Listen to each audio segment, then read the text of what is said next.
Este podcast é uma produção Reverber.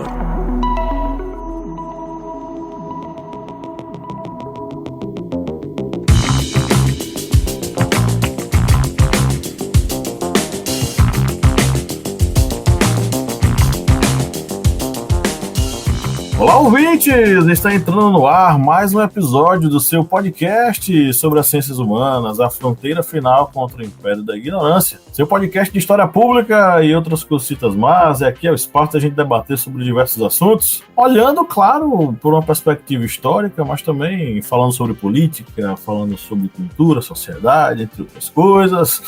Eu sou Pablo Magalhães e estou aqui acompanhado dos meus amigos. Ele, o homem que montou um soviete na beira do Rio São Francisco e desde então precisa conviver com os dilúvios, o camarada Kleber Roberto. E aí, pessoal, beleza? Com os dilúvios, né?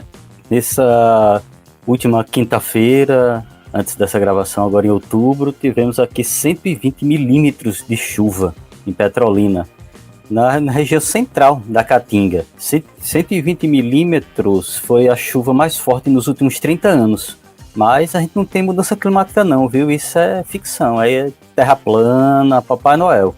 Não está tendo mudanças climáticas, mesmo tendo pancadas de chuvas recordes na região. Pois é. Quem é o mais afetado por isso são os trabalhadores. Quando enche para todo mundo, mas o rico tem como se virar. A grande esmagadora maioria dos trabalhadores, das famílias trabalhadoras, está sofrendo com mais um dilúvio nas margens do Rio São Francisco. Temos aqui também a presença dele, o homem das Minas Gerais, que vai descobrir quem mijou no santo semana passada. Felipe Monsanto. Bom dia, boa tarde, boa noite. Que bom falar aos ouvidinhos de vocês. Eu não acredito em santos, né? Então, só o meu nome mesmo, né? O Bom Santo. Acho que vocês mijaram em mim e eu acabei sabotando todo mundo, hein? Fica aí, ó. Fica a dúvida lançada. É, porque alguém deve ter mijado, porque o Kleber ficou sem internet. O meu carregador parou de funcionar. Então, alguém mijou em algum santo aí e deu essa zica toda. Estamos aqui hoje reunidos para falar sobre, mais uma vez, na verdade, né? A gente já falou sobre esse assunto. Falar sobre Israel, sobre Irã, a guerra no Oriente, o que é que tem a ver, o que é que está rolando aí, o que é que tem por trás deste conflito, a geopolítica internacional. Mas antes, vamos para a nossa central de absurdo da podosfera com o Kleber Roberto. Uma moda da semana. Central de absurdos, cada vez mais difícil de selecionar. Vou fazer uma eleição para decidir qual é o tema mais absurdo da semana. Mas essa foi até fácil eu escolher. E veio uma notícia lá do UOL. Eu acho que a maioria dos ouvintes aqui não conhece o youtuber que é ali fã do Barcelona, que ele é chamado Cocó Desi. E ele, negro, ele é negro, a tez dele é negra, bem assim um afro-europeu, vamos dizer, porque ele mora na Europa. E ele criticava, né, Vinícius Júnior por causa de todo o engajamento de Vinícius Júnior com relação ao racismo. E ele dizia que isso aí era idiotice de Vinícius Júnior, era exagero dele. Vamos dizer assim, ele dizia que combater o racismo era praticamente mimimi. Mas vem do UOL a notícia de que esse youtuber que criticou Vinícius Júnior chora após racismo em jogo festivo na Espanha. Olha só aí o que está ocorrendo. Um jogo entre youtubers espanhóis e franceses em Madrid foi interrompido após ofensas racistas da torcida local aos jogadores da França. Um dos mais abalados com o caso, o youtuber Cocó Desi, já criticou Vini Júnior por exagerar, entre aspas, e usar o racismo para justificar o quão idiota ele é. Olha o que o cara dizia. Por alguém que combateu o racismo. Mas aqui, continuando com a notícia, O jogo foi paralisado após os franceses acusarem um torcedor espanhol de proferir ofensas racistas. A confusão escalou e a equipe da França chegou a sair de campo com os jogadores dizendo Espanha é racista e racismo não. Um dos mais abalados com o caso foi o youtuber espanhol Coco de Si.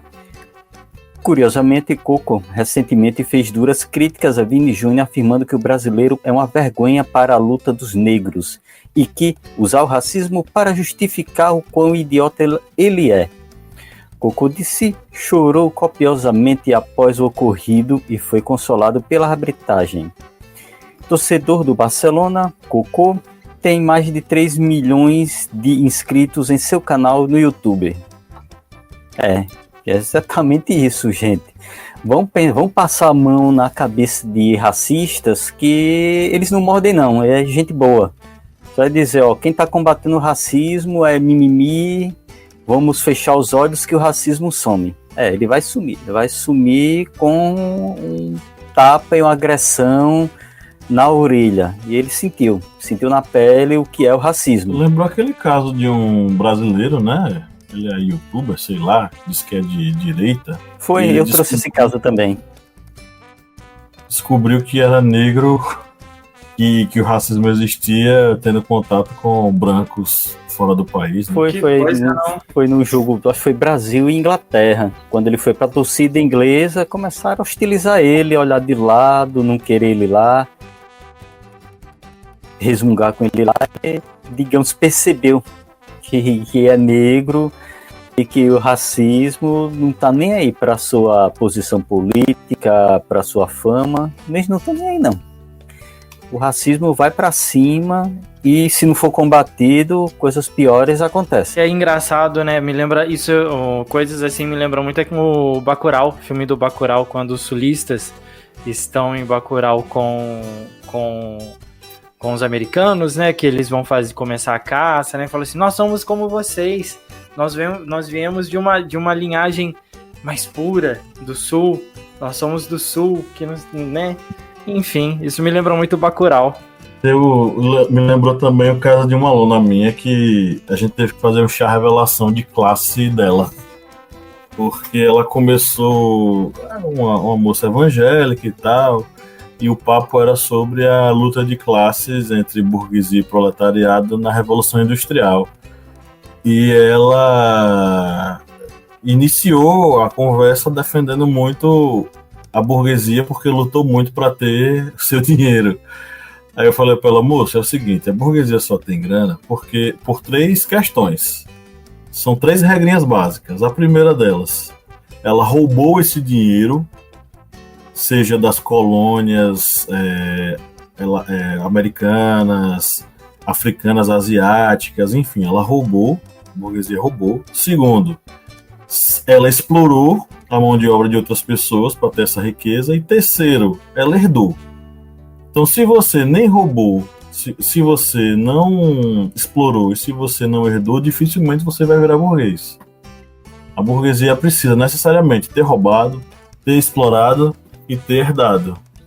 Aí ela ficou, mas e eu? E meu pai que tem um Corsa 2007 e a gente mora numa casa de 40 metros quadrados.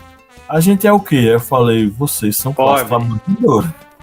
Vocês são classe trabalhadora. Aí ela, meu Deus, então a gente é classe trabalhadora? Aí eu disse, pronto, bem-vinda. O nome disso é consciência de classe. Você acabou de descobrir, foi o seu chá revelação de classe. Isso só mostra como o discurso neoliberal branco saiu vitorioso, pô. Convenceu o trabalhador de que ele é rico, convenceu o dono de um armazém de que ele é burguês, convenceu o cara que tem um pequeno negócio de que ele é burguesia. Mas você sabe que tem muita gente assim. Eu trabalho diretamente com o pessoal de TI, né, por conta de programação, tudo, enfim. E tivemos algumas semanas atrás uma eleição municipal. E aqui o candidato da esquerda, ele estava muito mais à frente do que o candidato da direita, e a gente conversando sobre isso, né? Ele não, porque o cara ele quer isentar os impostos, o da direita, ele quer isentar os impostos, ele quer ajudar, desburocratizar a abertura de negócios na cidade, que não sei o que, enfim. E aí eu virei pra ele, peguei e falei assim, cara, ele vai fazer isso, mas ele não tá pensando em beneficiar você, que é PJ, que de vez em quando vai lá e faz um trabalhinho PJ. Ele tá fazendo isso para os empresários grandes, aqui é uma região de café, né? Então é exatamente para essa galera do café. Isso é um tipo de lavagem de dinheiro, isso é tipo para beneficiar eles para pagarem menos impostos. Isso é tirar serviços da prefeitura, recursos da prefeitura, para providenciar serviços para você. Ele não é. Aí eu comecei a conversar com ele, né? Peguei e falei assim: você tem plano de saúde? Não, vou na Santa Casa. Eu peguei e falei assim: então, querido, tá tirando recurso de vocês. Seu filho estuda nos colégios particulares da cidade? Não, tá tirando recurso da escola. O que ele arrecadaria para isso dessas grandes empresas, desses grandes empresários, que vai enriquecer ainda mais eles, e tá tirando de você nos serviços que você precisa usar aqui na cidade. Deixei a reflexão e saí, mas ainda assim eu acho que votou no candidato da direita. Mas ainda bem não ganhou. Ainda bem que não ganhou. É a questão do quanto a esquerda ela não consegue mais conversar com o eleitor, principalmente o pessoal da classe trabalhadora, porque essa classe trabalhadora mudou. Essa classe trabalhadora hoje é de pequenos empreendedores, grande parte. E esses pequenos empreendedores, eles foram cooptados, foram seduzidos pelo discurso meritocrático. É por isso que a direita consegue falar mais com eles. Ela fala a língua desses empreendedores. E eles querem ser chamados de empreendedores. Há um tempo atrás, ser CLT era fantástico. Todo mundo queria ter CLT. Hoje, parte dos brasileiros não quer. Parte dos brasileiros vê a CLT como decadência. Vê a CLT como um passado que você precisa superar para ser uma pessoa bem-sucedida. E o sucesso é necessariamente a pejotização. É essa galera que está votando na direita, sabe? Do mesmo modo que parte da população negra periférica está votando com a direita porque ela não se via mais representada. Ele chegava para os partidos de esquerda e sempre era uma conversa. A gente vai tentar, mas vai demorar, a verba vai demorar para chegar na comunidade. E eles foram diretamente para os caras da direita e os caras simplesmente começaram a liberar a verba. Porque o Centrão agora tem acesso ao orçamento secreto e esse orçamento secreto enche os deputados com grana e eles podem dar o que eles quiserem o tempo inteiro. Então a galera periférica, vendo isso, começou a seguir esses caras. Essa ideia que a gente está conversando é do discurso meritocrático, né? Esse discurso de que você pode ser rico, você pode ter posses, você pode ter o carro do ano, você pode ser rico. É o mesmo discurso que vai pegando o brasileiro em várias áreas.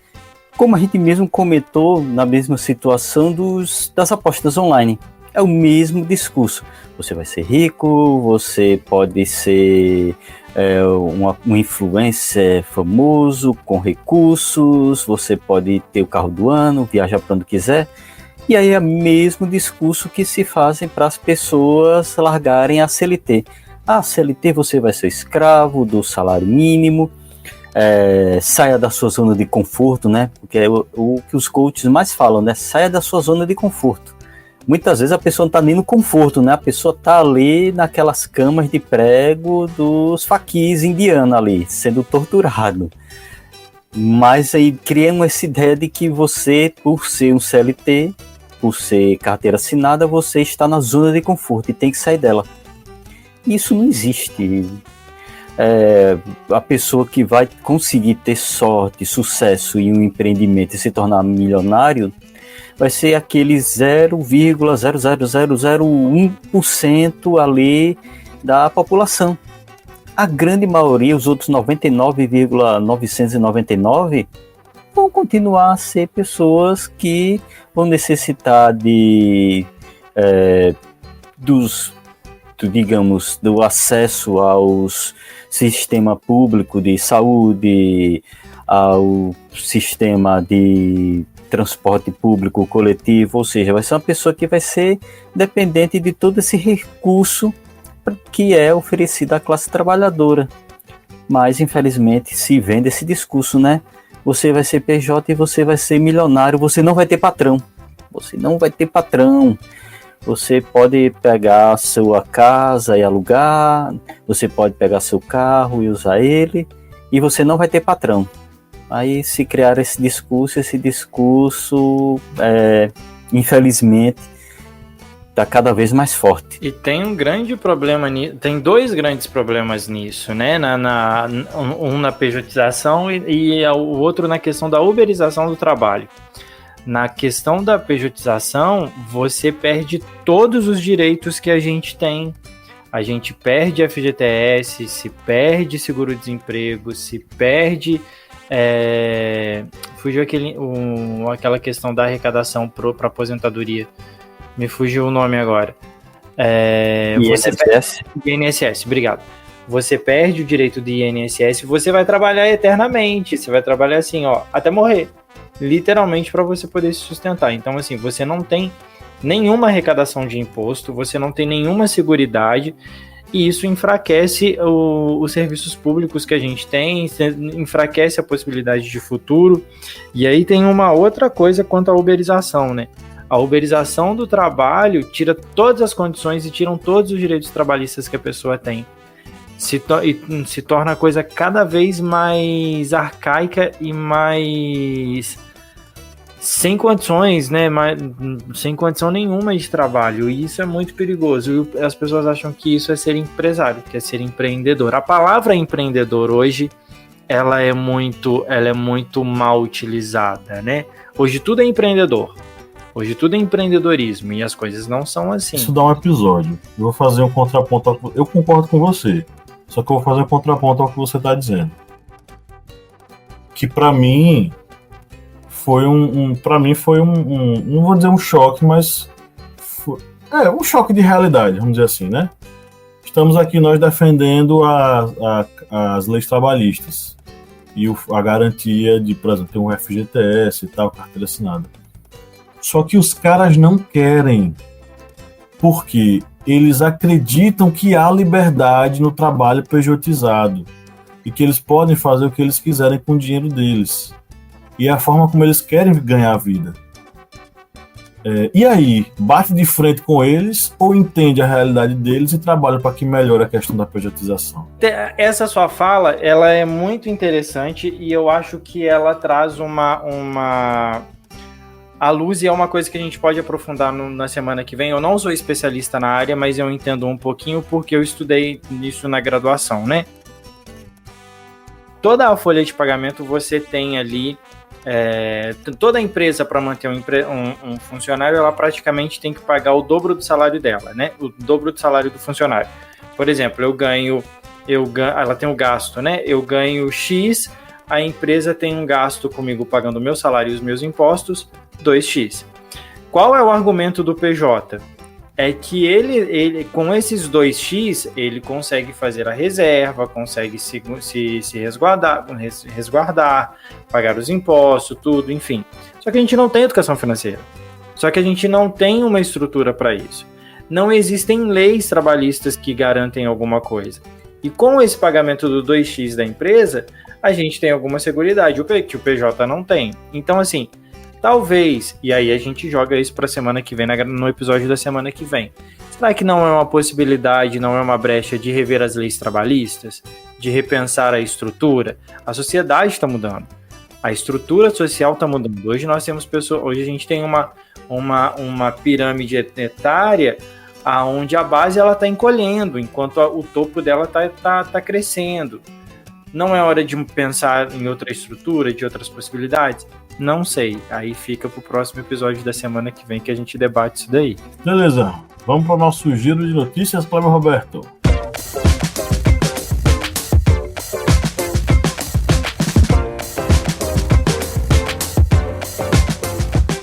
Começando aqui com o Portal Terra. Países do Golfo pedem aos Estados Unidos que impeçam Israel de bombardear instalações petrolíferas do Irã. Países do Golfo estão pressionando Washington para impedir que Israel ataque instalações petrolíferas do Irã por estarem preocupados com a possibilidade de suas próprias instalações petrolíferas serem atacadas pelos aliados de Teherã. Caso o conflito se agrave, disseram 3 fontes do Golfo a Reuters.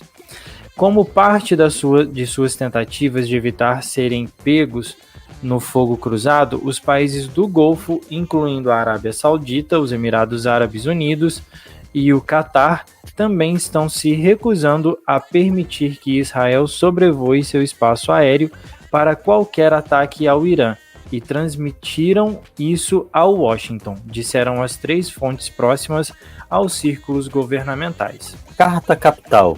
Israel enfrenta onda de indignação após novo ataque contra capacetes azuis no Líbano. Israel enfrenta uma onda de indignação da comunidade internacional nesta sexta-feira 11, depois que suas forças atacaram pelo 2º dia consecutivo os capacetes azuis da ONU no Líbano, enquanto o primeiro-ministro libanês pediu um cessar-fogo imediato entre os israelenses e o movimento islamista Hezbollah. A força da ONU, UNIFIL, que está instalada entre Líbano e Israel, informou nesta sexta-feira que os 2 capacetes azuis do Sri Lanka ficaram feridos perto da fronteira com o território israelense, após 2 soldados indonésios terem se ferido na quinta em um ataque que gerou condenações internacionais. CNN Brasil. Ataque de Israel em Beirute sobe para 22 o número de mortos, segundo o Ministério. Pelo menos 22 pessoas morreram e 117 ficaram feridas após um ataque de Israel em Beirute, nesta quinta-feira, 10 à noite, no horário local, de acordo com o Ministério da Saúde libanês. Segundo o Ministério, os números eram iniciais e anteriormente havia relatos de 11 mortos e 48 feridos. A pasta também pediu que a imprensa e as mídias sociais parassem de fazer chamadas para as pessoas irem aos hospitais para doar sangue, porque isso confundiria o resgate e o trabalho de emergência. Uma fonte de segurança libanesa disse à CNN que 2 ataques aéreos israelenses atingiram o centro de Beirute nesta quinta-feira à noite, no horário local, em uma ofensiva que, segundo eles, havia destruído um prédio residencial. G1. Chefe de mídia do Hezbollah faz ameaças com escombros de prédio destruído por ataque ao fundo. Entre aspas, Israel viu muito pouco. A prioridade do Hezbollah agora é derrotar Israel militarmente, mas o grupo está aberto a qualquer esforço para impedir a agressão, disse o chefe do gabinete de mídia do grupo libanês, Mohamed Afif, nesta sexta-feira, 10/10. Abre aspas. Tel Aviv é apenas o começo. Israel viu muito pouco. Nossa prioridade absoluta agora é derrotar o inimigo e forçá-lo a parar a agressão. No entanto, qualquer esforço político interno ou externo para alcançar uma cessação de agressão é apreciado, desde que seja consistente com a nossa visão abrangente da batalha, suas circunstâncias e seus resultados, fecha aspas, disse Afif em uma entrevista coletiva televisionada nos subúrbios ao sul de Beirute, com os escombros dos prédios destruídos atrás dele. E para fechar, BBC. Quem é Yahya Sinwar, líder do Hamas, que Israel diz ter matado? O ministro das Relações Exteriores de Israel, Katz, diz que o líder do Hamas, Yahya Sinwar, foi morto em Gaza por suas tropas em uma ação no sul após uma longa perseguição. Katz afirma que Sinwar foi morto por soldados israelenses e o descreve como, abre aspas, mentor por trás do massacre das atrocidades, fecha aspas, de 7 de outubro. No prédio onde os terroristas foram eliminados, não havia sinal de presença de reféns, acrescenta a nota das Forças de Defesa de Israel. A polícia israelense informou que o corpo de Sinwar foi identificado por meio de análises de seus registros dentários. Pablo, é com você. Beleza, vamos para o nosso editorial.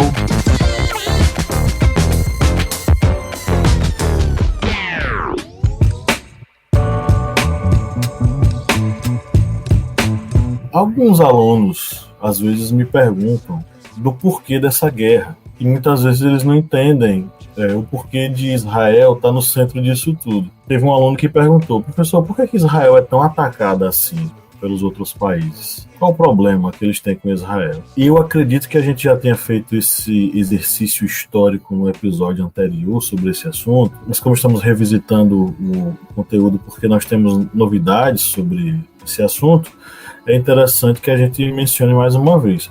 O Estado de Israel, ele é um Estado totalmente artificial. Ele nasce por uma imposição internacional de alguns países ocidentais, vitoriosos da Segunda Guerra Mundial, que vão buscar responder anseios de parte da população judaica para a criação de um Estado onde os judeus pudessem viver. O movimento para que os judeus consigam esse território, ele não necessariamente tinha a ver com aquele território que hoje ocupa Israel. Nós temos matéria lá no Historiante, no nosso site, que fala um pouco sobre como o Estado de Israel ele foi pensado em diversos outros territórios ao longo do mundo. Os judeus eles queriam um território para eles, mas não necessariamente naquele local.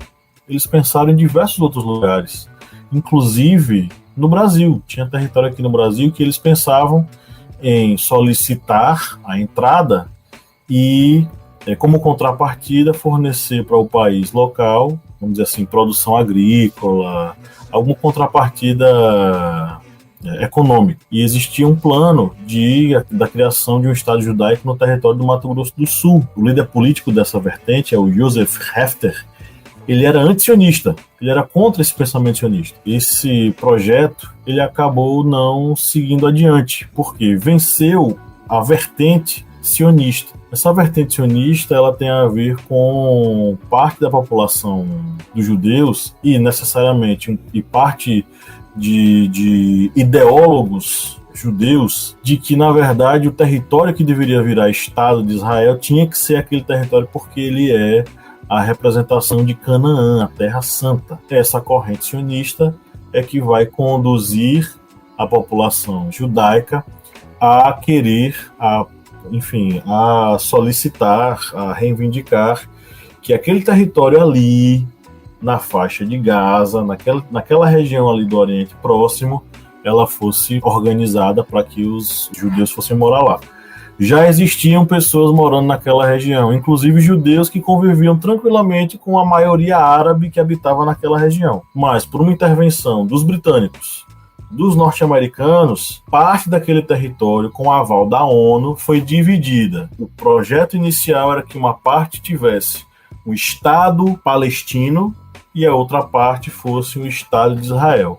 Mas, na prática, o Estado de Israel foi criado e os palestinos foram colocados basicamente em guetos para sobreviver diante do crescimento que o Estado israelense foi tomando. Esse Estado israelense ele acabou tomando vieses áreas fascistas, porque a política expansionista é uma política imperialista e fascista, de limpeza étnica, uma vertente política da qual Benjamin Netanyahu ele é participante, ele é membro. Então nós estamos diante de um Estado que promove uma limpeza étnica dos palestinos e que não tolera que qualquer outro país da região se posicione contra esse tipo de política. E aí é onde a gente tem todo esse problema, né? É o ponto inicial de todos os conflitos que vão ser gerados e vão acabar se desencadeando naquela região. Meus amigos, como é que vocês analisam esse conflito e quais novidades vocês têm para trazer para a gente? Passo a palavra para vocês.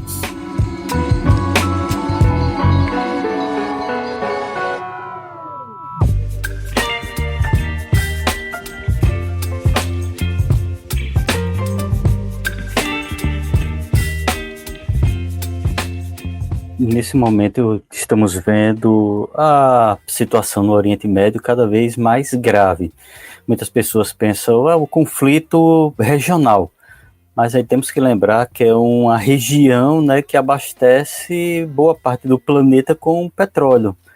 Além disso, um conflito em larga escala no Oriente Médio pode vir a levar outras potências a tomarem partido de um ou outro lado.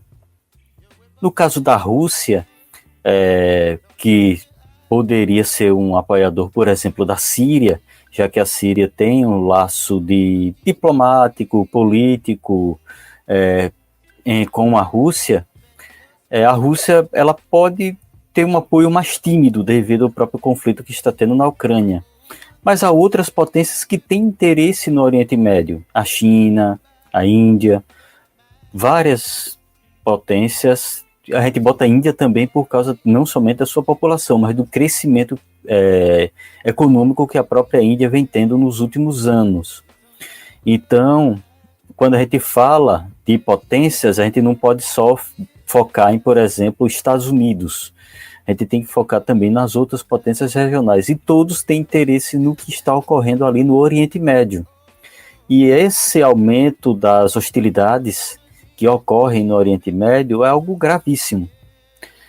Israel já demonstrou que não quer resolver nada por vias democráticas, prefere realmente partir para uma guerra de extermínio, como vem tendo contra os palestinos.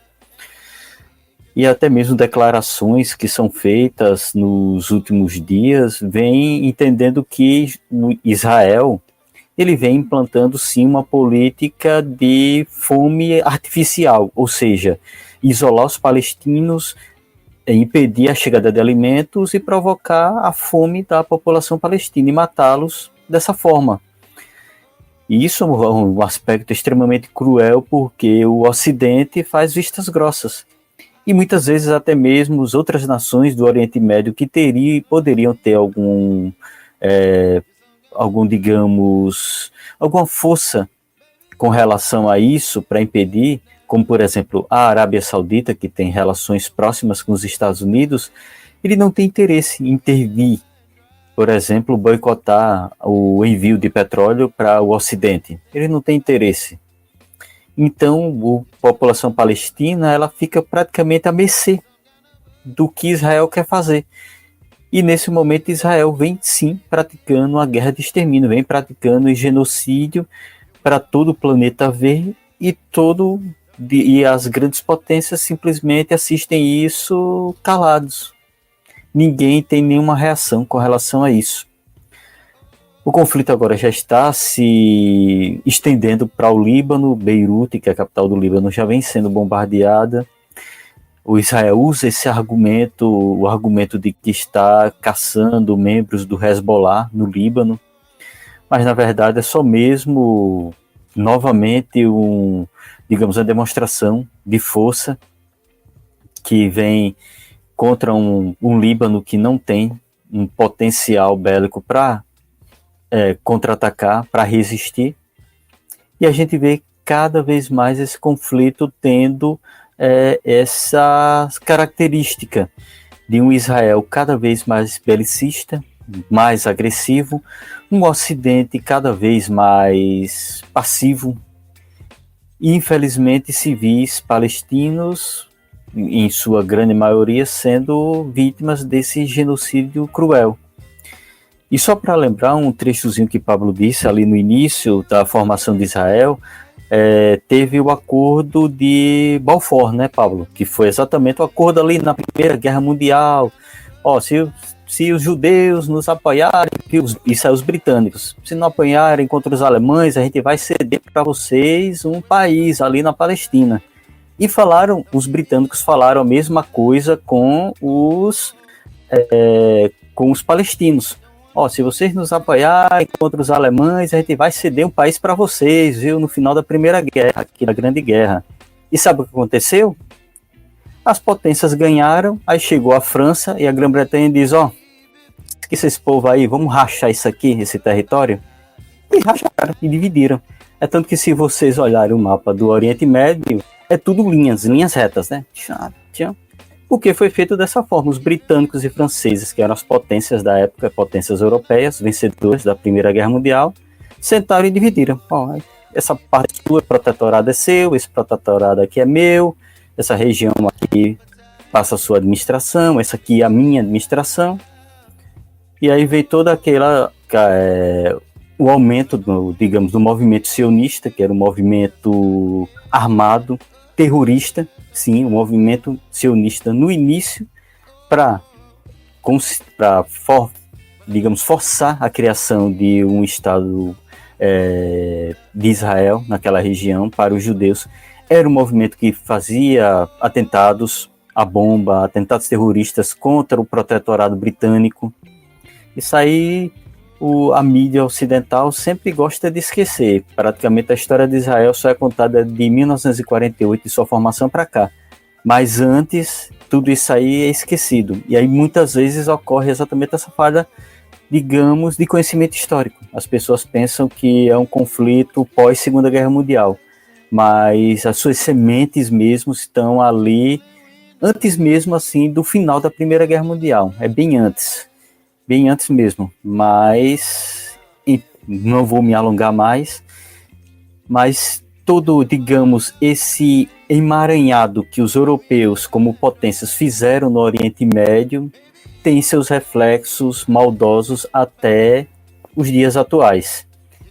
É estranho, né? Toda vez que tem um europeu, potência, explorando terra alheia, no final é sempre tragédia que acontece. E até pegando essa questão da Segunda Guerra para cá, o Estado de Israel ele começou a brigar muito com os palestinos por conta de espaço, né? Então, assim, se a gente pegar os livros de história, a gente vê a expansão do Estado de Israel em contrapartida com o Estado da Palestina, né? Aquela região dos palestinos ali tomando o espaço deles.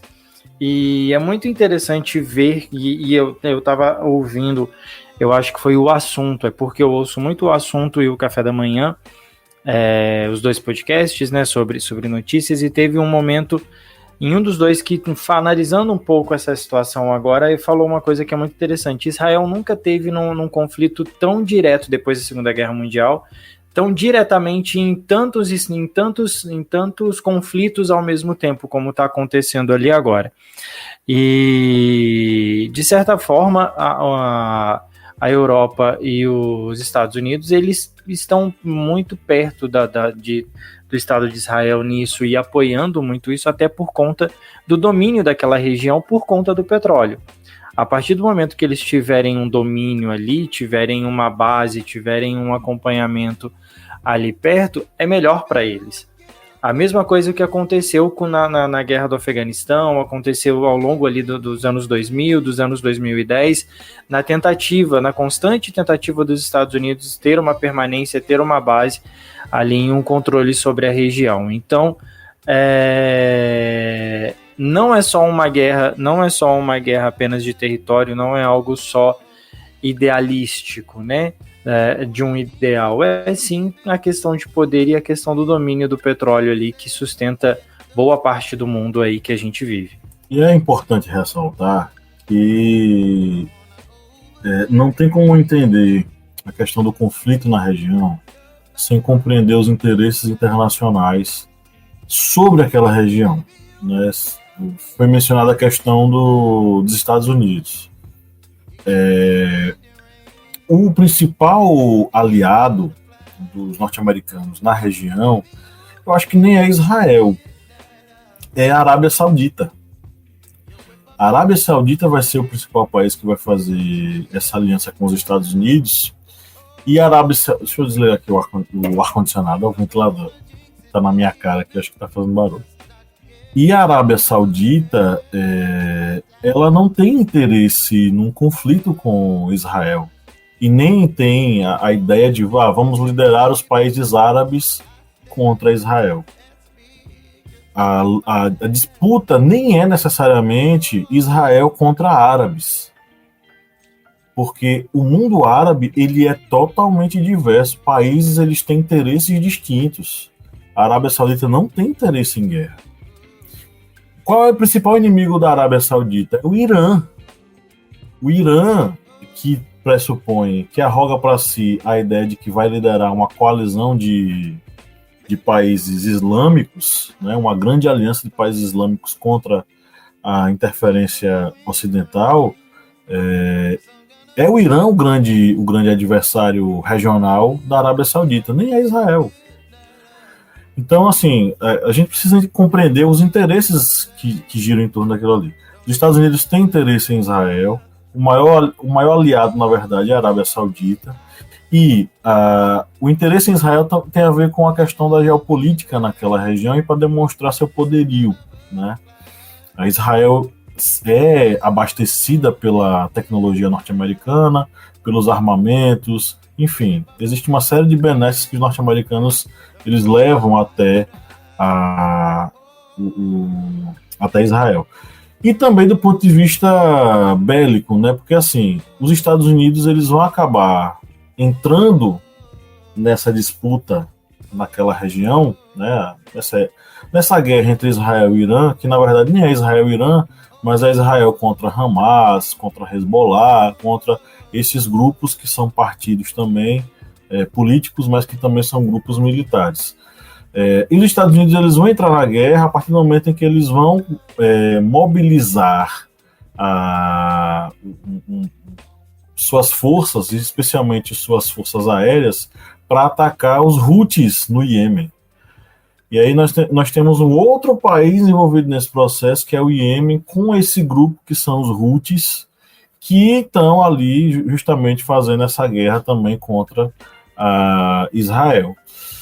E também é interessante notar que assim, são diversos grupos militares envolvidos nisso que extrapolam a questão de uma nação contra a outra. A gente precisa tratar essa guerra contra Israel versus diversos grupos que lutam pela soberania ou resistência dos países árabe-islâmicos e que veem no ataque à faixa de Gaza um ataque também à soberania desses árabes. Quando Israel ataca Gaza, ela não está atacando apenas os habitantes da faixa de Gaza, os palestinos. Simbolicamente, eles estão atacando os árabes muçulmanos. E aí mexe com os brios desses grupos, que são esses grupos militares que estão mobilizados contra Israel. Então, os Estados Unidos eles vão se organizar, vão realizar bombardeios lá contra esse grupo. E aí também é interessante que a gente consiga definir quem são esses grupos, né? A gente tem aí envolvidos o Hezbollah, o Hamas, os Houthis, a resistência islâmica. Então, esses nomes, eles passam a frequentemente aparecer nos noticiários e é bom a gente defini-los aqui, né? Então, por exemplo, o Hezbollah, que é um grupo xiita, né, fundado lá na década de 80. Esse Hezbollah, inclusive, ele é um grupo de guerra, mas ele também é um partido político com representação no parlamento libanês. Então, esse grupo ele vai se organizar e ele vai se posicionar contra Israel. Não só ele também, né? Mas também a gente vai ter... E também tem a questão da estrutura deles, né? Você vai ter uma estrutura hierárquica bem definida. O líder deles era o Hassan Nasrallah, que acabou sendo assassinado aí por um ataque aéreo israelense. O outro grupo que tem bastante influência é o Hamas, que é o partido que é palestino, né? Que existe desde os anos 2000 na faixa de Gaza, que governa a faixa de Gaza desde os anos 2000, mas que foi fundado ainda nos anos 80. Então vai ser um grupo ali que vai ter representação na Cisjordânia e na faixa de Gaza, e ele vai se organizar contra a ocupação israelense nesses territórios, naquilo que a gente chama de intifada palestina. Então o Hezbollah ele vai ser o Hamas vai ser uma organização militar e política e vai ser de uma vertente do Islã, que é a vertente sunita, né? Então o Israel e o Hamas vão estar em conflito aí já há algum tempo, mais especificamente aí nesses últimos meses, nesse último ano, por conta dos atentados que o Hamas vai organizar contra Israel, como resposta ao imperialismo e à dominação que Israel vai fazer na Palestina. E aí, enfim, aí o movimento dos Houthis, que é o movimento xiita, que está lá no Iêmen, também é contrário à presença, à atuação de Israel, mas é um grupo que vai estar mais relacionado ali ao Iêmen, com o apoio militar do Irã. Então ele vai atuar nessa perspectiva contra Israel. Então, desde o início da guerra lá em Gaza, os Houthis vão se posicionar a favor do Hamas, lançando mísseis e drones contra Israel e realizando ataques ali a navios israelenses no Mar Vermelho, né? Enfim, e aí você vai ter diversos outros grupos e milícias, dezenas de milícias ligadas a essa luta contra esse domínio israelense, esse imperialismo israelense, mas também essa presença dos Estados Unidos na região. Então esses grupos eles vão se organizar, Hamas, Hezbollah, Houthis, contra o imperialismo israelense no Iêmen, no Líbano, no Irã, e eles vão empreender aí essa luta de resistência contra Israel. Mas claro, uma luta que tem ataques terroristas, que tem ataques e acabam matando civis, e é de fato isso que vai acontecer de um lado a outro, né? Mas obviamente lembrando que esse fato tem a ver com, inicialmente, a forma como Israel atua contra esses árabes e como eles já haviam empreendido uma política de assassínio e limpeza étnica naquela região. Então você vai ter aí, não é que o Hamas vai criar essa guerra, ele vai ser um efeito dessa guerra, um efeito da política de assassinato dos israelenses, né? Necessariamente do grupo político fascista liderado pelo Benjamin Netanyahu, que é o grupo que quer fazer essa limpeza étnica ali na faixa de Gaza. Então você vai ter um player do tamanho dos Estados Unidos, um país com uma influência gigantesca, enorme do ponto de vista militar, que já interviu em diversos lugares. Nós temos a presença de tropas norte-americanas em diversos países ali da região. Né? Essa presença é uma presença completamente indesejável, mas que demonstra que os Estados Unidos têm bastante interesse em manter a soberania naquela região. Né? E aí, dentro desse contexto todo, Israel vai intensificando seus ataques, vai continuar fazendo essa política de extermínio na faixa de Gaza, e a matéria da CNN que saiu há 2 dias mostra que 400 mil palestinos estão sob a ameaça da fome generalizada, fora vários e vários outros milhares que foram assassinados pelas investidas de Israel, né? Israel ele continua levantando a ideia de que os ataques são para desarticular o reagrupamento do Hamas na faixa de Gaza, mas nesses ataques quem mais morre, quem são os alvos mais atingidos, são palestinos civis que não tem nada a ver com essa disputa, né? Então tá muito difícil defender Israel, contudo nós temos grupos aqui no Brasil que continuam batendo pé defendendo Israel, sem saber o que é Israel na verdade, né? Até os fascistas italianos estão criticando Israel. A Giorgia Meloni, que é, se não me engano, aí, parente do Mussolini, eu não sei dizer ao certo, meus amigos, se puderem me ajudar nessa informação, me ajudem, mas, salvo engano, a Giorgia Meloni, ela é líder fascista, não gosta de ser chamada de fascista, mas é líder fascista, e é parente aí do Mussolini. Até ela criticou a atuação de Israel, esses ataques de Israel para tentar eliminar os grupos, né, em especial o Hamas, mas também o Hezbollah, e inclusive esses ataques acabaram atingindo ali a Força Interina das Nações Unidas no país árabe, que conta com mais de 1.000 soldados italianos em seu contingente. Ela vai criticar Israel pelos seus ataques, pelo fato de estar matando pessoas que não fazem parte nem do Hezbollah, nem do Hamas. E, enfim, ela vem cobrando aí um cessar-fogo sustentável em Gaza e no Líbano. Até a líder fascista está pedindo cessar-fogo, mas ainda tem político brasileiro que defende Israel com unhas e dentes. É uma coisa absurda, né, meus amigos? Ela se diz herdeira de Mussolini, ela não é parente, mas ela se diz herdeira dos aprendizados de Mussolini na Itália, entendeu? E até uma coisa que você estava falando, e aí para continuar a conversa, né? O que hoje o Netanyahu ele prega e o que ele tem feito, né, nessa luta contra palestinos, contra árabes e contra a população ali do Oriente Médio, essa limpeza étnica é o que foi feito com eles na Segunda Guerra Mundial, era a perseguição que eles haviam sofrido na Segunda Guerra Mundial e que agora eles estão fazendo isso com esses demais povos, né? E sempre na busca por mais território e por mais domínio e por mais poder ali na região.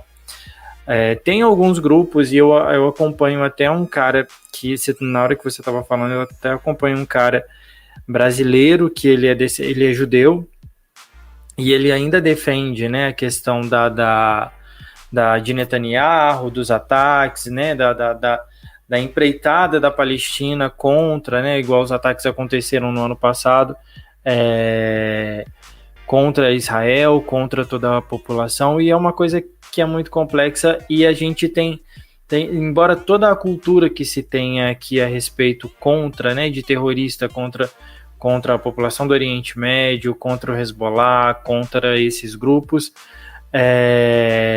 existe uma certa, entre muitas aspas, empatia com o que Israel se faz, isso na população mediana, né, por conta da proximidade do cristianismo, né? Isso aí ocorre, né, por causa da ideia do Israel bíblico, né? Isso é extremamente pregado em igrejas evangélicas, que esse Israel atualmente, que, como dissemos, é um estado artificial criado ali nas Nações Unidas, mas infelizmente é difundido aí nos meios religiosos de que esse Israel é o mesmo Israel ali do tempo de Moisés, é o mesmo Israel, ou seja, não tem nada a ver, tempos diferentes, estruturas políticas diferentes, ou seja, não tem nada a ver, é só o nome é o mesmo. É tanto que os judeus que estão lá... Só te interrompendo um pouquinho, Kleber, entra até a questão pela proximidade de Jerusalém, né? Tem toda uma questão ali da cidade de Jerusalém que é próxima, tem toda essa questão de simbolismo, embora os judeus não acreditem em Cristo como os evangélicos aqui acreditam, né? Então tem toda essa questão da proximidade e da antiguidade da Terra Prometida. Exatamente, tem toda essa ideia de que ali a Terra Prometida é direito deles, dos sionistas, massacrarem todos os povos que estejam ali no seu entorno. Os cristãos aqui brasileiros acho que nem imaginam, né, que lá em Israel é liberado casamentos LGBT, a maconha é liberado, o aborto é liberado, eu acho que eles nem imaginam isso.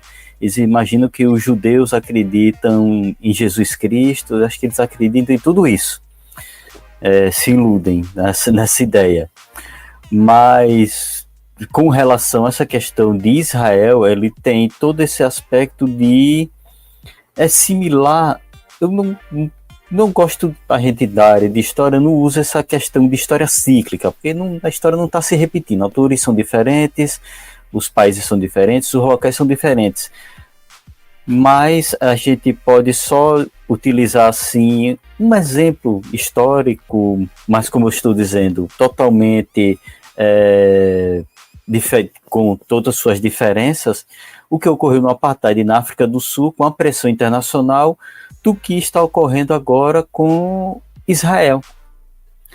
É uma pressão assim que não surta efeito. É aquela coisa básica só do...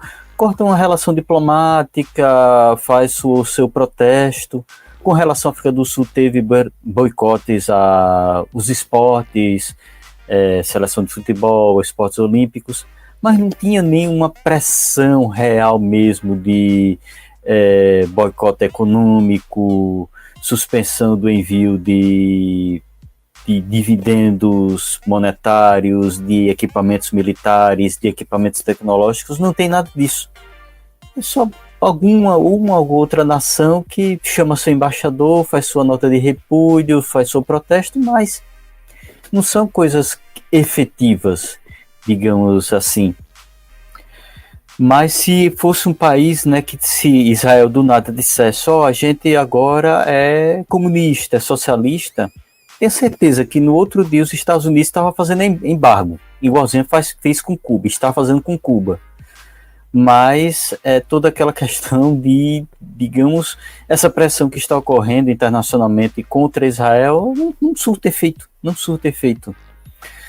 E, como eu tinha dito anteriormente, devido a essa falta de ação das potências ocidentais, principalmente ocidentais, faz com que Israel passe a praticar todos os tipos de atrocidade contra os civis palestinos, que não tem nada a ver com esse conflito.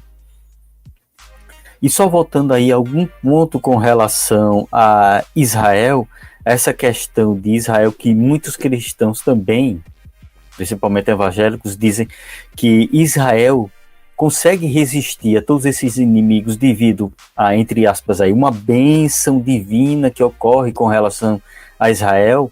Isso aí realmente eu já ouvi alguns dizendo, pessoal, Israel recebe muitas armas do Ocidente, principalmente dos Estados Unidos, e as armas assim top. O que os Estados Unidos lança de armas novas, praticamente no mesmo momento vai para Israel. E como bem dito Pablo, não é por questão de bondade. Vou dar aqui para Israel porque é bonzinho. Não tem nada disso. É para os Estados Unidos terem uma potência militar ali para ser tipo, digamos, um fiscal. O fiscal do Oriente Médio vai ser Israel. Se você aí, Iraque, você aí, Síria, Jordânia, sair aí do, digamos, do que a gente quer, a gente faz com que Israel ataque você. Logicamente, como bem dito Pablo, e a gente tinha até comentado anteriormente, o principal parceiro ali regional é a Arábia Saudita.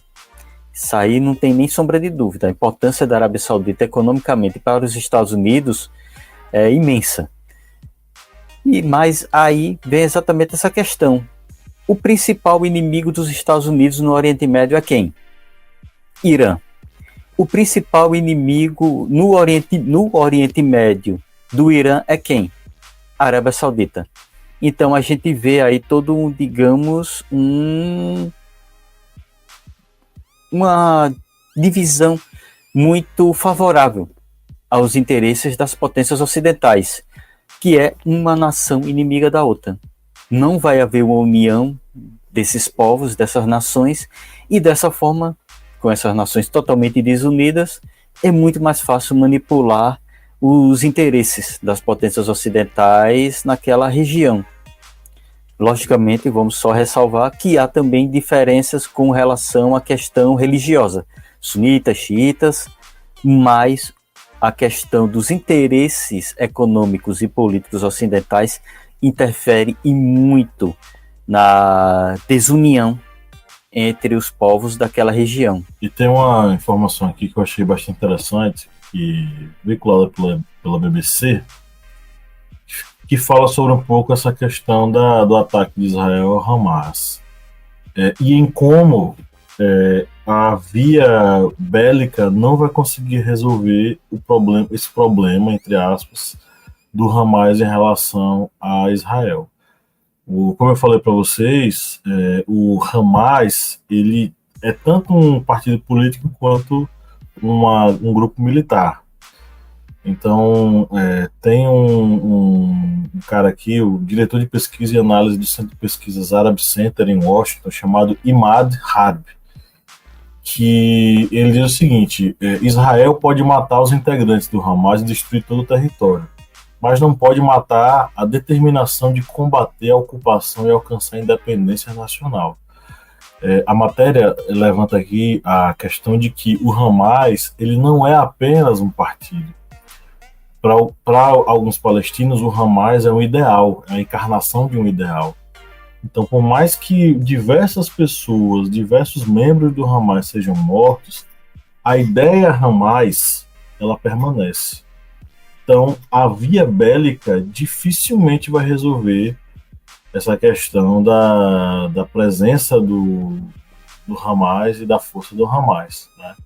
Então, o Hamas ele já está muito bem organizado, desde que venceu as eleições em 2006 e que assumiu em 2007 a faixa de Gaza, administra um território para mais de 2 milhões de pessoas, tem mais de 50 mil funcionários, então ele é um ideal muito superior às pessoas que fazem o Hamas, né? Israel já matou o seu líder político anterior, que é o Ismail Haniyeh, foi assassinado em Teherã no ataque de Israel. O Israel foi responsabilizado e acabou assumindo a culpa, a autoria do crime. Mas assim, vai um cara, vem outro, e aí o Hamas permanece enquanto ideal de movimento. E pela via bélica, Israel não vai conseguir vencer de jeito nenhum esse grupo, né?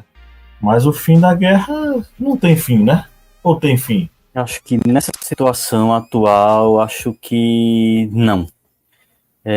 Principalmente, infelizmente, devido aos interesses de potências ocidentais de que essa situação continue dessa forma, como está. Um Israel como potência regional, as outras nações do mundo árabe desunidas, cada um com seu interesse em separado. Ou seja, acho que esse conflito, ele infelizmente tem ainda muito a percorrer, e a gente não vê aí luz nesse final do túnel, não. E infelizmente a única coisa que a gente consegue visualizar que é triste é o fim definitivo de um possível Estado palestino. Isso aí é cada vez mais claro que o interesse de Israel é colonizar tanto a faixa de Gaza como a Cisjordânia e encerrar de uma vez por toda qualquer chance de existência do Estado palestino. É a única digamos, coisa que infelizmente a gente está vislumbrando. Agora, com relação ao fim de um conflito, não. Isso aí eu ainda, vamos dizer, tem muito pano para manga, e muito mesmo, com relação àquela região. Eu acho que pode mudar o motivo da guerra, pode mudar o motivo, a desculpa que se cria para atacar esses países, mas eu também acho que ter um vislumbre de curto prazo de solução para aquela região ali, eu também não acho que não tem, não. Pois é. Então, se você deu play nesse podcast com esperança de que a gente dissesse no final vai acabar, vai dar tudo certo, você errou. A opinião aqui é unânime. Não vai acabar tão cedo. Então, prepare-se para o que ainda virá pela frente.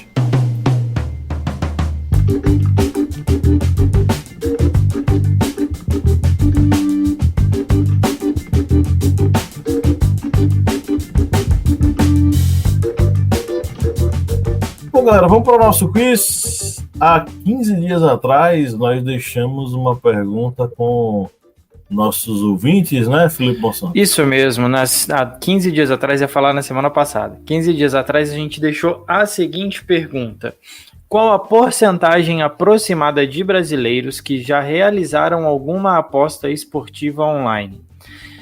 E parabéns para quem respondeu a letra C, que eram 12% de pessoas de brasileiros que já realizaram algum tipo de aposta. A justificativa é que, embora o mercado de apostas esportivas no Brasil esteja em constante crescimento, ainda é um hábito relativamente novo para muitos dos brasileiros. Estudos recentes apontam que cerca de 12% da população já realizou alguma aposta esportiva online, né?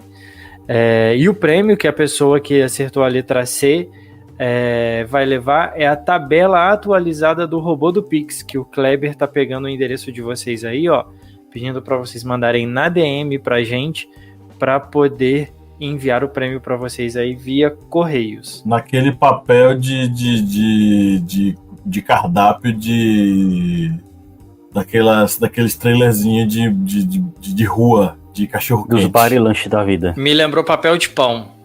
Não sei se na época de quando vocês eram novos, tinha isso. Tinha um papel cinza, quadrado assim. Aqui em Minas, lá em Juiz de Fora, tinha uns pães assim, tipo pão de rabanada, sabe? Grande, que você comprava. Aí o moço da venda, Sou João, seu falecido Sou João, ele enrolava no coisa assim, aí o pequenino Felipe, com aquele pão maior que ele, enrolado no papel. Tinha sim. Papel de pão. Mas nesse caso é aquele meio emplastificado, aquele plastificado todo gorduroso, de lanchonete. É aquele ali que o Kleber vai mandar. Aquela tabela daquele jeito, para a pessoa passar o dedo assim e sentir a gordura. E aí o prêmio, Kleber, da semana que passou era a tabela atualizada do robô do Pix, né? E a dessa semana vai ser o quê? Essa semana é um prêmio que você vai querer também. Por todos esses prêmios desse homem aqui, você quer. E o prêmio dessa semana, que seria o da semana passada, eu até pensei em tirar, não, vou tirar para um prêmio novo, um prêmio assim sensacional, porque foi no embalo do que ocorreu nas eleições de São Paulo, que eu vi aquela senhora lá na praça, lá, eu acho que era em frente ao MASP, acho que foi por ali, se ajoelhando, orando para o digníssimo PM, né, Pablo Marçal, ir para o segundo turno.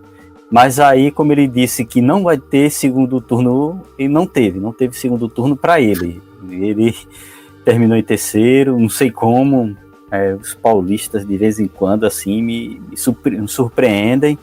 O homem ela conseguiu chegar em terceiro, mas eu vi aquelas mulheres orando ali tão fervorosamente tinha criado o prêmio.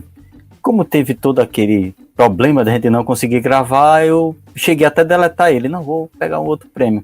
Mas essa semana, olha lá, nosso digníssimo Pablo Marçal nos surpreendendo novamente. Que saiu a notícia ontem, né, de que ele está devendo os policiais militares que faziam a segurança dele. Trabalham com segurança particular. Ele está devendo R$200 mil para a equipe. Isso aí eu vi até no jornal O Tempo, que eles fizeram a denúncia anônima de que está devendo as diárias que ele não pagou. E aí tá esse rolo.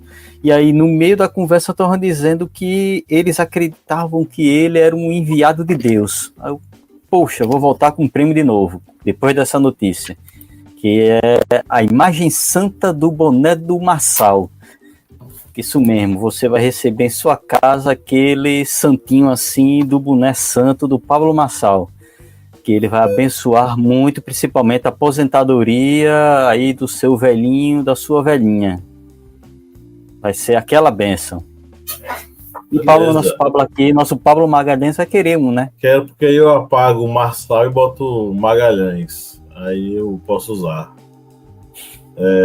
Vamos lá. A pergunta é a seguinte: o que foram os acordos de Oslo e qual a importância deles para a guerra atual? Alternativa A: os acordos de Oslo foram assinados entre Israel e os Estados Unidos em 93, estabelecendo uma aliança militar para combater o avanço das forças palestinas na região. B: os acordos de Oslo foram negociações firmadas em 93 entre Israel e os palestinos, no sentido de delimitar a área de direito de cada um desses povos. Ou seja, os acordos de Oslo foram um tratado econômico entre Israel e a Arábia Saudita, focando na escolha do dólar para promover o comércio entre os dois povos e resolver os conflitos territoriais. Qual a alternativa correta, meus amigos? Eu acho que é a C, a última. A B. Beleza. Que rufem os tambores. E hoje, quem vai ficar com a maravilhosa imagem santa do boné de Marçal É o camarada Cléber Roberto, porque ele acertou. Aí, Pablo, vou mandar pra você, tá? É a doação. Os acordos de Oslo foram negociações entre Israel e os palestinos para delimitar ali a área de direito de cada um desses povos em 93. E aí Você tem tá a decolar. explicado a pergunta lá do começo do episódio. Quem foi e que perpetuou no grupo do historiante durante toda a semana. Quem chutou o santo e qual santo foi? Kleber chutou o santo Pablo Marçal, que atrapalhou nossa gravação semana passada. Ele chutou vendo? ele pra fazer o santinho tudo errado. do prêmio, entendeu? Pois é. Os acordos de Oslo, inclusive, foram antológicos, porque foram assinados entre o governo de Israel e a Organização para a Libertação da Palestina. Quem assinou foi o Yasser Arafat, um dos mais célebres líderes ali dos palestinos. E a mediação foi feita pelo Bill Clinton. Tem uma foto icônica do Yasser Arafat, quem era o outro? Quem era o presidente, minha gente, de Israel nessa época? Eu não lembro. É Yasser Arafat, o presidente de Israel, e o Bill Clinton no meio deles, abençoando o acordo ali de paz entre os dois países, né? Beleza, agora vamos para a pergunta que vai ficar com os nossos queridos ouvintes. Cléber Roberto. Vamos lá, a pergunta para o nosso público amado aí, que com certeza tá louco para ganhar o boné do Marçal, é a seguinte. O Estado de Israel foi fundado em 1948 após a aprovação da ONU da partilha da Palestina entre árabes e israelenses. Entretanto, já havia milhares de famílias de origem judaica que haviam imigrado para a Palestina quando o Estado de Israel foi criado. Essa imigração ocorreu principalmente após o fim da Primeira Guerra Mundial, quando a Liga das Nações aprovou a Declaração de Balfour, colocando a Palestina sob administração, e aqui as opções, letra A, Inglaterra, B, União Soviética, C, Alemanha, D, Estados Unidos e E, Itália. Se você ouviu esse podcast direitinho até agora, você já vai matar essa resposta aqui, que vai ser pergunta aí do Enem e com certeza vai estar lá, é nota 10.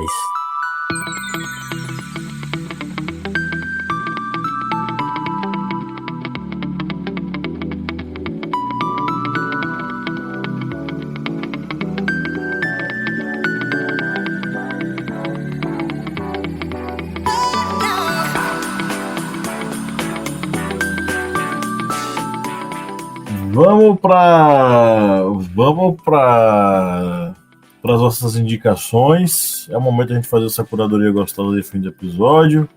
Eu tenho uma curiosidade, mas eu acho que eu já fiz essa. Eu acho que eu já falei. Eu tô ficando velho, eu tô ficando esquecido. Joga na roda. Eu acho que eu já fiz essa aqui. Felipe, você já bebeu Fanta? Fanta? Sim. Já. Você gosta? Não muito. Não. Por quê? Eu não gosto de refrigerante. Mas bebe Coca-Cola. Raramente tomo. Então é melhor Coca do que Fanta. Coca-Cola. Mas a Fanta às vezes refresca, ela é de laranja, pô. Ela não é de laranja, né? Teoricamente. Ok, tá. Vamos lá, refresca. Ela Tô é de estragando sua laranja. curiosidade, vai. Não, mas não cheguei lá ainda. A Fanta, ela faz parte da Coca-Cola, não é isso? Uhum. Mas nem sempre foi assim. Você sabe, né? A Fanta? Não sabia. Sim. Vamos lá. Nós passamos por duas grandes guerras, né? Em especial a Segunda Guerra Mundial, ela foi, vamos dizer assim, extremamente brutal.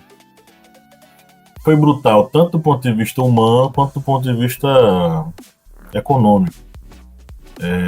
A Alemanha nazista, basicamente, ela fechou o país para o capital externo e beneficiou o capital interno de algumas empresas, né?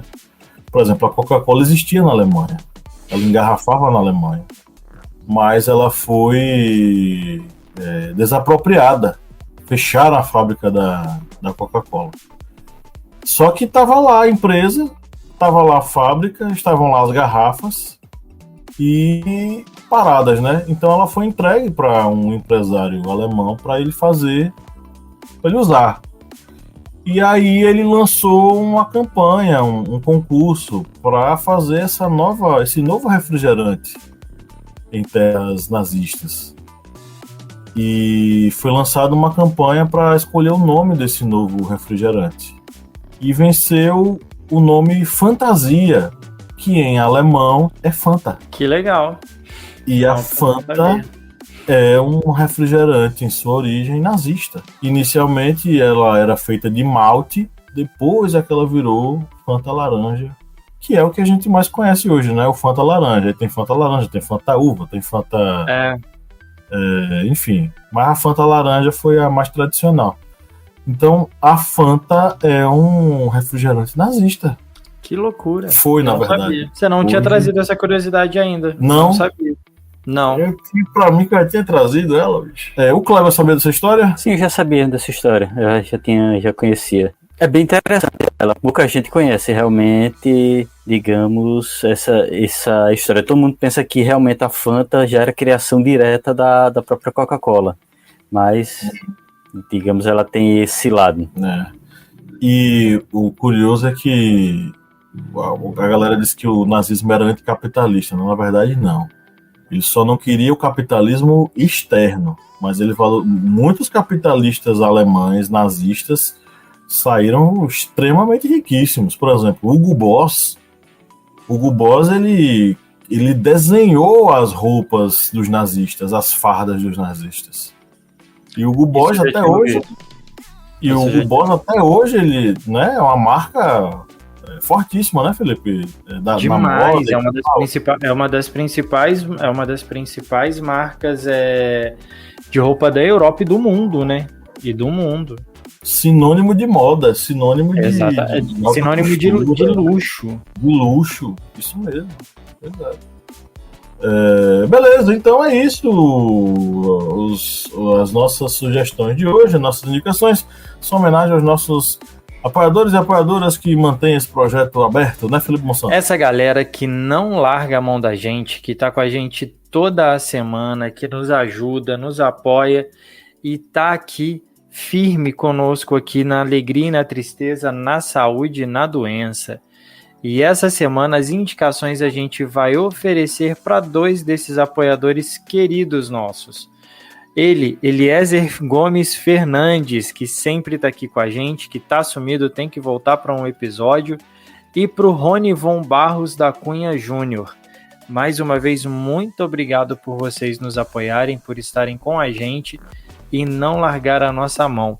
Essa semana as indicações é especialmente para vocês. Perfeito. Vamos para as indicações. Só fazendo um último recado.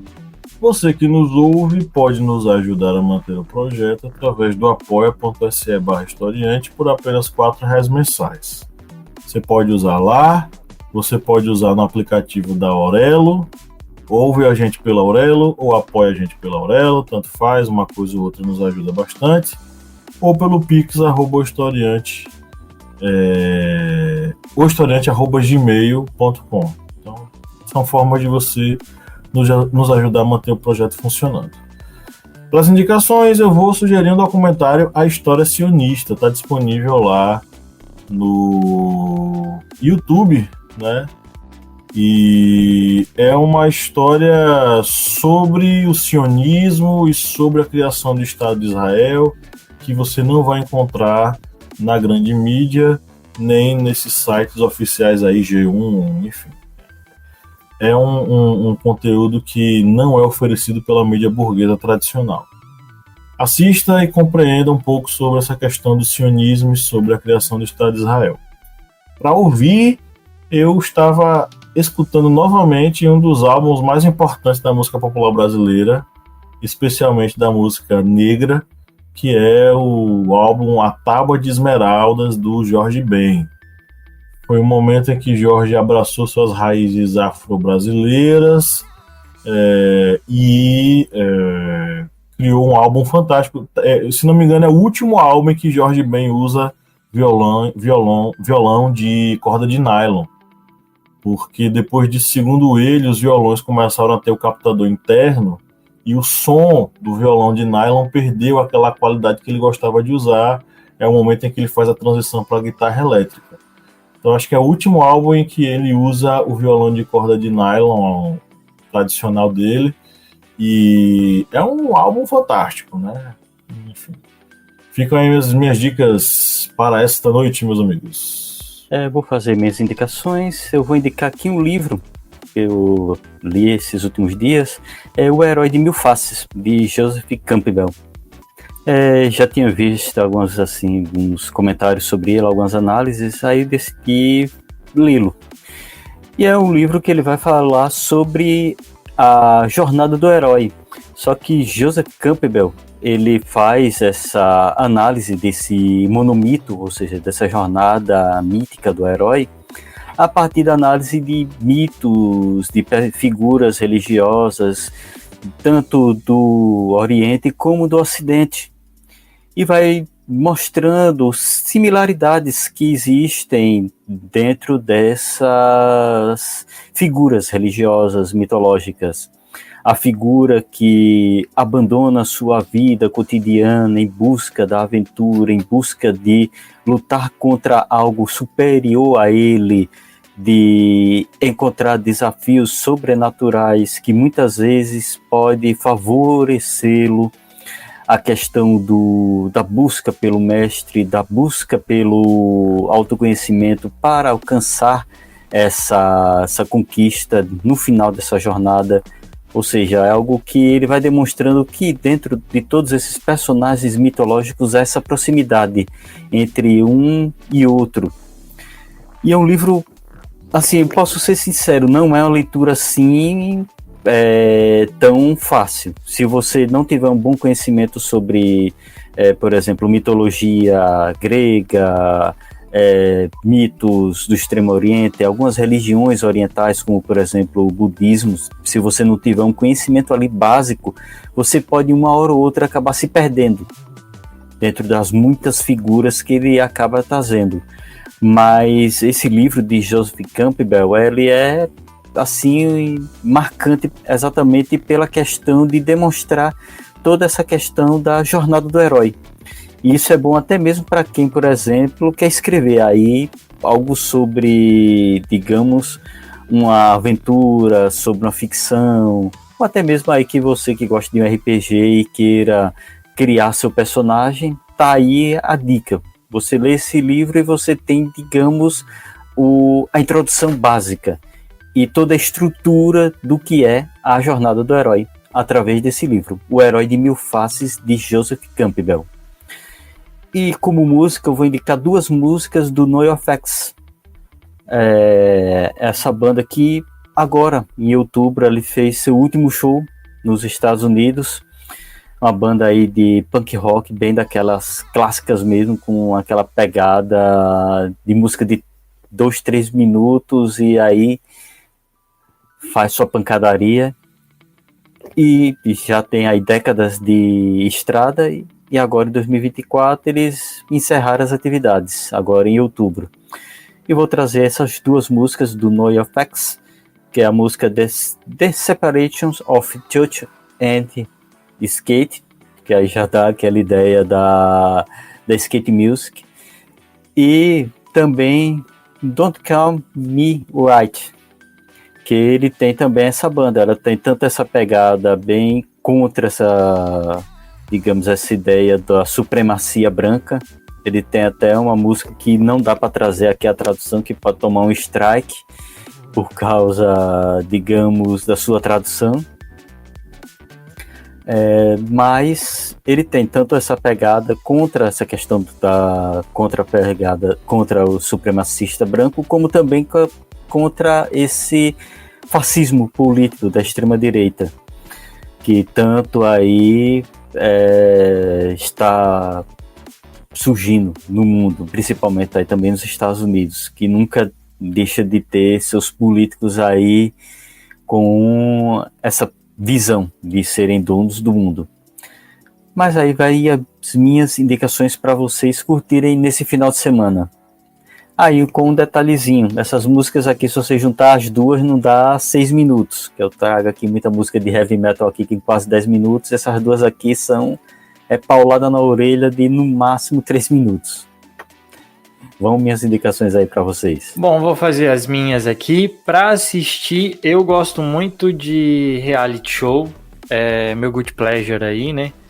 E semana passada, umas 2 semanas atrás, mais ou menos, me indicaram uma série, aliás, um reality show. Não sei se vocês já jogaram, vocês já jogaram Cidade Dorme? Detetive Cidadão. Nunca jogaram? Não? Como que Não. É um jogo para vocês poderem entender a lógica do reality show? Existe um grupo de pessoas, vamos pensar, 10 pessoas numa roda, e dentro dessas 10 pessoas, você tem os cidadãos na cidade e tem os assassinos, que não sabem, os cidadãos não sabem quem são os assassinos. E a cada rodada, que a cidade dorme, que todo mundo abaixa a cabeça, os assassinos matam uma pessoa, eliminam uma pessoa, e a missão dos cidadãos é descobrir quem são os assassinos. Isso foi levado para um reality show, onde 20 pessoas dentro de um castelo no norte da Escócia, é um cenário assim maravilhoso. Eles vão jogar esse jogo, porém com algumas atividades. Qual é a missão deles, desse grupo?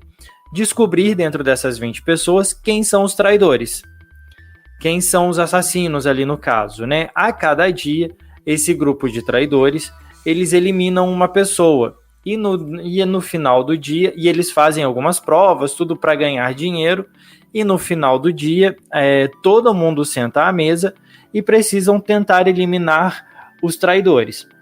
Quem chegar no final, as pessoas que chegarem no final do programa, elas podem ganhar até $250 mil. Só que, se tiver um traidor ou mais de um traidor ali, os traidores levam a grana e os cidadãos perdem todo o dinheiro, que seria dividido entre eles. Eles perdem e fica só com o traidor. Dado esse resumo... Oi? Incentivando o crime. Incentivando o crime. Dado todo esse contexto, é um reality show, é muito interessante, ele tá na Paramount. Eu fiquei viciado, assim, eu assisti 2 temporadas em menos de uma semana aí, porque é muito bom, tem todo um roteiro, tem todo um cenário, tem uma mistura de No Limite, que eles fazem algumas atividades, então vale muito a pena, é muito interessante para quem gosta de reality de uma maneira bem inteligente, que são algumas jogadas que eles fazem lá. Fica aí a minha indicação para assistir. E para ouvir, tô bem eclético essa semana. Eu descobri uma versão, eu acho que é recente, da música da Marisa Monte, aquela música Ainda Bem, só que com ela e com o Roberto Carlos. Eu aprendi muito a gostar de Roberto Carlos por conta da minha mãe era muito fã de Roberto Carlos, e ficou uma versão muito gostosa, ficou uma versão muito bonita da música. Tá bem gostosinha. E também uma música do Imagine Dragons, que é recente, que eles lançaram há pouco tempo, e que é bem animadinha aí pro verão, para quem malha, para quem tá no projeto Verão 2025 aí, vale bastante a pena. Chama Take Me to the Beach, e aí ficam essas 2 músicas de indicação aí. Perfeito, e com isso chegamos ao final de mais um episódio. Eu queria agradecer a você que nos ouviu até agora, você que está aí com os fones de ouvido ligadinhos e que sempre chega ao final do episódio para dar um tchau coletivo conosco. Eu queria dizer que é para você que nós, a cada semana, no caso a cada 15 dias, ou quando dá, nós gravamos o episódio e tentamos manter a sanidade mental neste podcast. Um grande abraço a todos e todas, e no 3 vamos dar o nosso tchau coletivo sem gente morta hoje, pode ser? 1, 2, 3, tchau! Tchau! Sem defunto hoje, sem defunto. Gostei da camisa de Karl Marx de Felipe. Pelas semanas! Calma, É Marcelo Camelo. Quem é mais sentimental que eu? Quem é mais sentimental?